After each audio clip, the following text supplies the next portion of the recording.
निपुण भारत, निपुण भारत,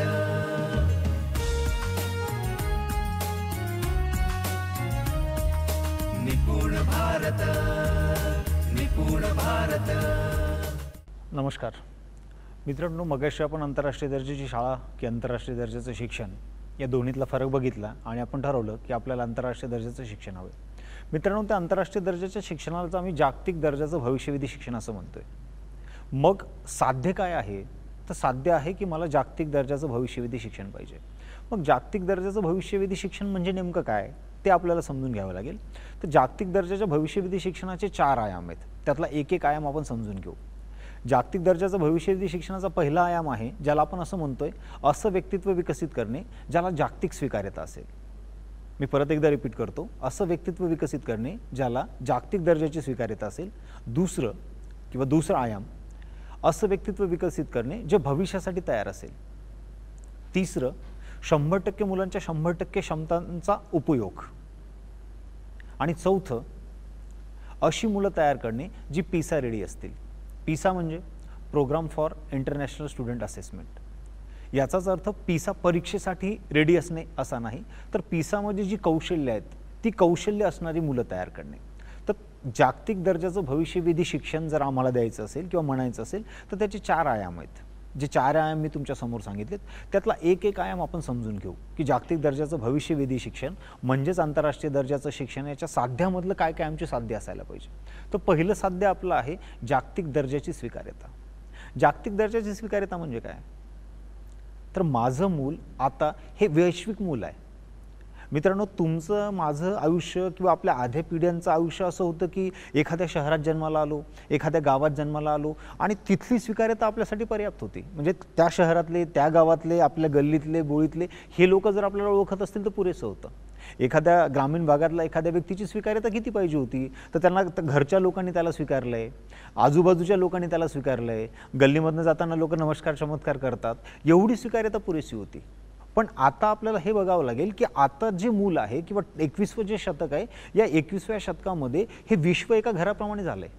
आणि जे काही आपल्या पूर्वजांनी म्हणून ठेवलंय हे विश्वची माझे घरं किंवा वसुदैव कुटुंबकम, तर खऱ्या अर्थाने ही पृथ्वी किंवा ही सृष्टी आता एक कुटुंब झालेलं आहे। आणि या कुटुंबा जर पूर्ण विश्व हे कुटुंब झालं असेल तर माझी स्वीकार्यता पण आता पूर्ण कुटुंबात लागणार आहे। तर आधी माझी स्वीकार्यता माझं गाव, माझा एरिया, माझं कामाचं क्षेत्र, माझी इंडस्ट्री एवढ्यापुरतं पुरेशी होती। पण आता तसं नाही। आपली जी नवीन मुलं येतात त्यांची जी काही स्वीकार्यता असणार आहे ती पूर्ण जगाला असणार आहे। मग आधी आपल्याला हे समजून घ्यावं लागेल जागतिक म्हणजे काय, तर पूर्ण विश्व। आणि स्वीकार्यता म्हणजे काय, तर स्वीकार्यता म्हणजे प्रत्येक व्यक्तीला स्वीकार्यता हवी असते। म्हणजे एखादा व्यक्ती मोठा आहे आपण केव्हा म्हणतो, जेव्हा त्याला जास्तीत जास्त लोक स्वीकारतात। मग तुमची आमची गरज काय आहे? जेव्हा अन्न पाण्याची ह्या बेसिक गरजा भागतात तेव्हा भावनिक पातळीवरची गरज असते स्वीकार्यता। तुम्ही जे काही विचार ठेवतात ते विचार स्वीकारल्या जातात, तुमचं आचरण स्वीकारलं जाते, तुमचं वागणं स्वीकारलं जाते। ही स्वीकार्यता प्रत्येक व्यक्तीच्या आयुष्यात महत्त्वाची आहे। तर आपल्याला इथून पुढे जी काही मुलं आपल्या शिक्षण व्यवस्थेमधून विकसित करायची आहे ती जागतिक स्वीकार्यता असणारी करायची आहे। आणि मग ही जागतिक स्वीकार्यता जर आपल्या मुलामध्ये आणायची असेल तर काय करावं लागेल? तर त्याच्यासाठी जागतिक स्वीकार्यता समजून घ्यावी लागेल, जागतिक स्वीकार्यतेची गरज समजून घ्यावी लागेल। आणि मग पुढचा टप्पा असेल की ही जागतिक स्वीकार्यता मिळवता कशी येईल? तर मित्रांनो, स्वीकार्यता मिळवायची असेल तर त्यासाठी वेगवेगळ्या बाबी आहेत। बघा ना, आपलं छोटंसं एक्झाम्पल, कुठल्या व्यक्तीला जास्त स्वीकारलं जातं? आपल्या कुटुंबामध्ये कुठल्या व्यक्तीला जास्त स्वीकार्यता असते?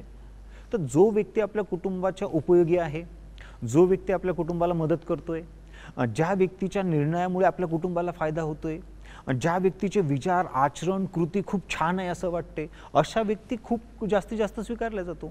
मग याचाच अर्थ आम्ही जे काही मुलं तयार करतोय ते जगाचे नागरिक असणार आहेत। आणि जगाचे नागरिक म्हणून त्यांना सगळ्या लोकांनी स्वीकारलं पाहिजे। जगाचे नागरिक का आहेत आणि का बरं आता आम्हाला जागतिक विचार करावा लागेल? तर आधी आपण लोकल विचार करायचो की अरे माझ्यापुरतं ठीक आहे। आता आपण थोडंसं देश पातळीवर विचार करतोय, अरे देश म्हणून पण आमच्या पातळीवर ठीक आहे।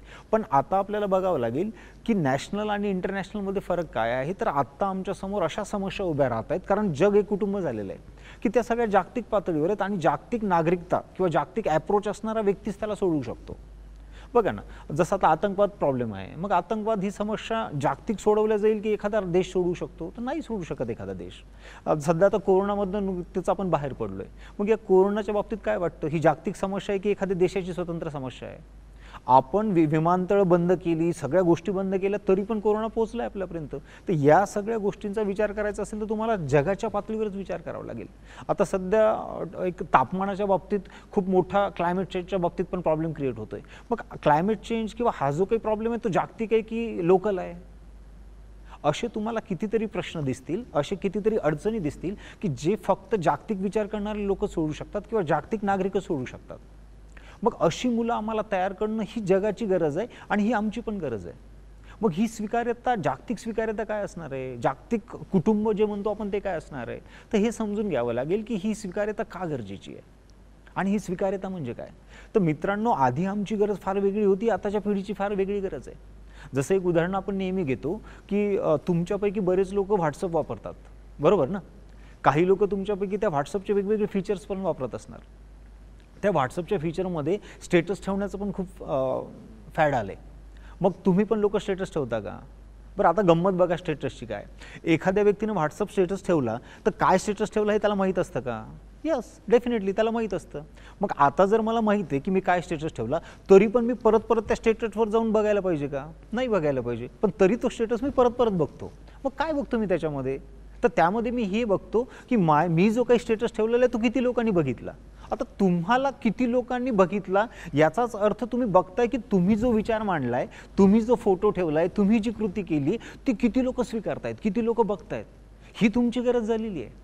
एक उदाहरण तुम्हाला म्हणजे थोडंसं नकारात्मक आहे पण सांगावं लागेल की या मुलांच्या काय गरजा आहेत 21व्या शतकातल्या. एका मुलीची एक बातमी होती की तिने आत्महत्या केली. बरं, मग आत्महत्या करण्याचं कारण काय असेल? तर कुठला तरी तिने एक छोटासा व्हिडिओ फेसबुकवर अपलोड केला आणि त्या व्हिडिओला अपेक्षित लाईक आले नाही आणि मग तिला खूप वाईट वाटलं की मला कोणीच बघत नाही किंवा मला एक्सेप्ट केलं जात नाही आणि तिने सुसाईड केलं. अशाही घटना इथून पुढच्या काळात घडणार आहेत.